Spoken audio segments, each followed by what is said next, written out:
এটা নতুন নয়, এটা 2-2.5 বছর আগের পচা জিনিস আপনার বেরিয়েছে।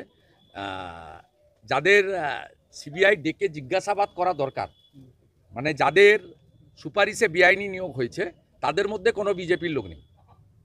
আপনারা যাদের নাম বলছেন তারা তখন এমপি এমএলএ থাকতে পারেন শাসক দলের, সেই সুবাদে লিখেছিল, তারা তখন বিজেপি করতো না, 1 নম্বর। দ্বিতীয় নম্বর হচ্ছে তাদের সুপারিশে যদি কোনো অবৈধ নিয়োগ হয়ে থাকে বা তাদের আত্মীয়দের নিয়োগ হয়ে থাকে তাদেরকে ডেকে জেরা করতো, সে জেরার কাজটাও হয়নি।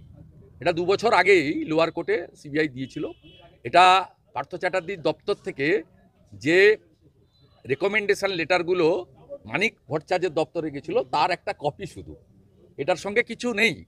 এবং যারা আজকে বিজেপির 2-3 জনের নাম আপনারা যারা এসেছে, তার মধ্যে আমাদের এখানকার এক্স এমপিও আছেন, তাতে তাদের সুপারিশে একজনেরও নিয়োগ হয়নি বা তাদেরকে ডেকে সিবিআইকে জিজ্ঞাসাবাদ করার প্রয়োজনও মনে করেনি। শুধু আমাদের সঙ্গে যারা আছেন 2-1 জন তারা নয়, ওদের সঙ্গেও এমন কিছু লোক আছে যাদের সুপারিশে কাজ হয়নি, তাদেরকেও সিবিআই ডাকেনি। সিবিআই ইনভেস্টিগেশনে তার মূল চার্জশিটে বলে দিয়েছে কিভাবে কার কার সুপারিশে সাদা খাতায় অবৈধ নিয়োগ হয়েছে।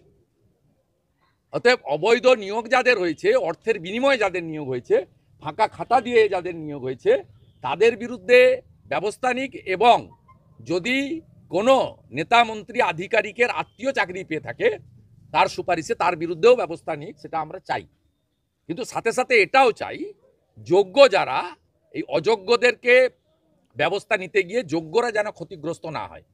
যেমন 26,000 যে এসএসসির চাকরি, তাতে 19,000-এরও বেশি যোগ্য আছে, 5,890 জন অযোগ্য। আমরা অযোগ্যদের চাকরি যাক এটা একদম চাই, 19,000 সামথিং যারা যোগ্য তাদের চাকরি যাতে না যায় এটাও আমরা চাই, খুব ক্লিয়ার। এবং রাজ্য সরকার অবৈধ লোকেদের বাঁচানোর জন্যই যোগ্য অযোগ্য বাছাই করা তালিকা সুপ্রিম কোর্টে দেয়নি। তাই এটা মধ্য দিয়ে এমন কিছু বিষয় নয়, এটা কমপ্লিটলি যা মেটেরিয়াল তারা সিজার লিস্টে পেয়েছিল তার অ্যানেক্সচার, নাথিং এলস। সিবিআই এটা 3 বছরের বেশি ইনভেস্টিগেশন করছে। ইনভেস্টিগেশনে যদি কোনো ফাউল প্লে হয়ে থাকে তাদেরকে ডেকে জিজ্ঞাসাবাদ করেছে, সে যে দলেরই হোক, যে মতেরই হোক, যে পদেরই হোক। এমনকি আইএস মনীষ জৈনকে ডেকেও জিজ্ঞাসাবাদ সিবিআই এক্ষেত্রে করেছে। অতএব এটা নিয়ে কোনো গোপনীয়তার বিষয় নয়, একদম ট্রান্সপারেন্ট স্বচ্ছ বিষয়। বাংলাদেশিদের হাতে ফের আক্রান্ত বিএসএফ, বাংলাদেশিদের হাতে ফের আক্রান্ত বিএসএফ। হ্যাঁ, ওরা একটু চুলকাচ্ছে, ওরা চাইছে আমরা শক্তি দেখাই। আমরা মশা মাছি পিঁপড়ার গায়ে হাত দিই না। আর ওখানকার যে মোল্লা ইউনুস আছে সুদখোর, সে আনপপুলার হয়ে গেছে। ও চাইছে ভারত অ্যাটাক করুক, তখন দেশপ্রেমের জিগির জাগিয়ে সবাইকে ইউনাইটেড করবে।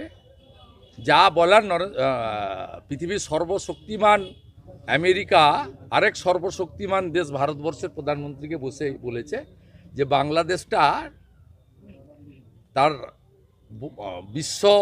বিশ্ব রাজনীতিতে কি নীতি হবে, কি ব্যবস্থা হবে, সেটা নরেন্দ্র মোদীজি ঠিক করবেন, ভারতবর্ষের প্রধানমন্ত্রী।